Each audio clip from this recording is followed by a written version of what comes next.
지금같이 시장이 어려운 시기에 부자들은 어떤 종목을 사고 있을까요?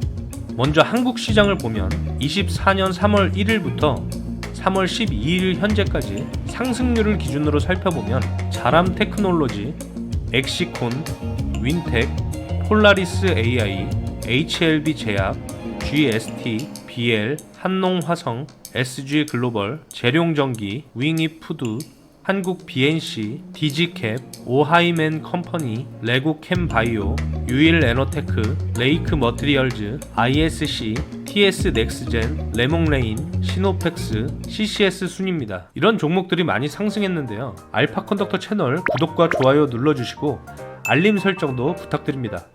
상승률이 높은 종목들을 전반적으로 살펴봤을 때 펀더멘탈과 실적 개선 종목보다 3월에는 대부분 상승에 직접적인 영향을 주는 호재 뉴스와 기대감 등으로 주가가 급등한 종목들이 대다수였다고 볼 수 있을 것 같습니다. 수요와 공급의 측면에서 단기적인 상승의 모멘텀을 분석할 때 기술적인 분석은 언제나 유효하다고 생각합니다. 제가 관심 있게 봤던 종목은 재룡전기인데요. 미국의 변압기 공급 부족에 수출이 급증한다는 소식이 나오면서 주가가 급등했었죠. 23년 실적도 컨센서스보다 상회했고 실제로 저도 이때부터 분할로 매수하다가 상승하면서 분할로 매도했던 종목입니다. 비슷한 관점으로 AI 수요가 증가하면서 전력 수요가 필수적으로 증가한다면 결국 저탄소, 고효율, 안정적인 전력 공급원으로서 원자력 발전의 핵심적인 역할을 하는 우라늄 수요도 증가할 수 있다고 봅니다. 뱅크 오브 아메리카의 펀더멘탈 분석가들도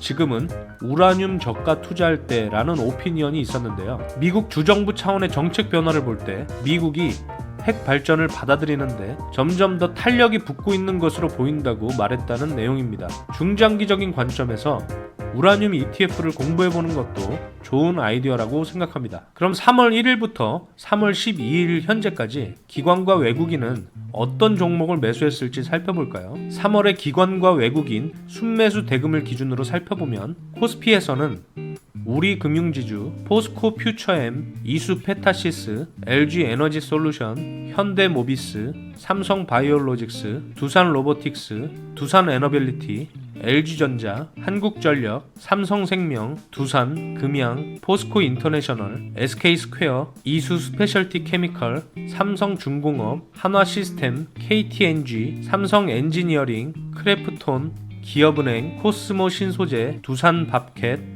SKI 테크놀로지 순입니다. 코스닥에서는 ISC, 위메이드, 나노신소재, 원익 IPS, 동진세미캠, 에코앤드림, 신성델타테크, 메지온, AD 테크놀로지, CIS, 레이크 머티리얼즈, 재룡전기, KH바텍, 그린리소스, HLB 제약, TFE, TSE, JNTC, 유니셈, 퀄리타스 반도체, 제이오, 테크윙 순입니다. 이미 상승한 종목을 추세 추종으로 수익을 낼 수도 있지만 점진적으로 때로는 폭발적으로 계좌를 우상향시켜주는 종목은 높은 비중의 코어 종목들이 되겠죠. 그렇기 때문에 아직 주가가 상승하지 않은 바텀 피싱의 관점에서 종목들을 스크리닝해보고 공부해보는 방법도 좋을 것 같습니다. 바텀 피싱이란 저점 매수 전략을 이야기하죠. 본질적인 또는 비본질적인 이유로 주가가 바닥에 떨어진 상태에서 저평가된 주식에 투자한 후 주가가 상승하면 파는 저점 매수 전략을 의미합니다. 전략으로 얘기하면 워렌 버핏이 젊은 시절 사용했던 담배꽁초 전략, NCAV, 순유동자산 전략이라고 볼 수도 있을 겁니다. 담배꽁초 전략이 어떤 것인지 예를 들자면 순유동자산, 즉 유동자산에서 총 부채를 뺀 청산 가치가 시가총액의 약 1.5배보다 큰 경우 매수한다고 가정하면 청산 가치보다 시가총액이 커졌을 때 매도하는 방식으로 생각해 볼 수 있겠죠. 이런 전략의 단점은 일단 스크리닝 되는 종목이 별로 없다는 겁니다. 특히 한국 시장에서는요. 그리고 성장성이 떨어진 주식을 사게 되는 경우가 생길 수 있다는 거죠. 그래서 여러 가지 보완된 조건들이 추가되는 경우가 있지만 오늘은 제 나름대로의 기준을 통해 여러분들께 스크리닝하는 기준을 예시로 말씀드리자면 실적은 점진적으로 상향되고 있는데 주가는 하락하거나 또는 하락 이후에 횡보하고 있는 종목이면 좋겠죠. 3년 평균 이익이 성장하거나 또는 최근 저점 대비 상승률이 200% 이하인 종목, 또는 전년이나 전분기 대비 이익의 컨센서스가 상향된 종목, 또는 스테이지 1 구간에서 스테이지 2로 향하고 있는 종목, 이런 조건들을 통해서 필터링 할 수 있을 겁니다. 추세 추종을 하시거나 단기적인 모멘텀으로 트레이딩 하시는 분들은 오늘 말씀드린 종목과 조건들은 아예 제외되어야 할 것입니다. 중장기적으로 점진적 성장할 수 있는 종목들을 찾아보는 겁니다. 지금부터 말씀드리는 종목은 절대 매수 추천이 아니고 공부해볼 만한 종목임을 다시 한번 강조드립니다. ISC라는 종목의 경우 아까 기관과 외국인의 순매수 대금이 높은 종목이었죠. AI 가속기 관련 양산용 소켓 매출이 하반기에 더욱 확대될 전망이라고 합니다. 유의 깊게 공부해볼 필요가 있을 것 같습니다. 또 다른 종목은 포스코 인터내셔널인데요.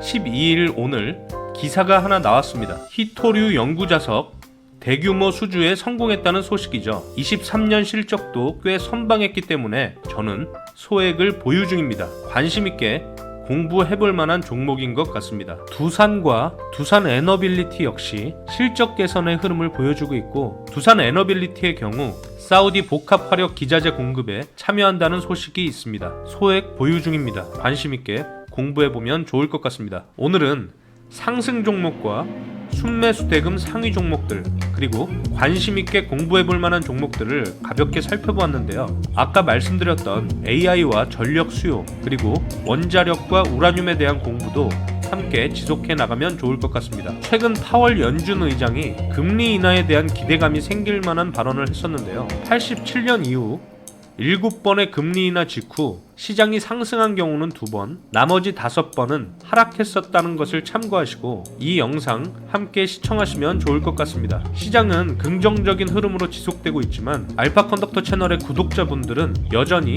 현금 비중을 적절히 유지하면서 꾸준히 지속 성장하는 투자를 이어나가시기 바랍니다. 오늘 영상도 시청해주셔서 감사합니다. 다음 시간에 더 유익한 내용으로 찾아뵙겠습니다. 금융시장 초과 수익 지휘자 알파 컨덕터였습니다.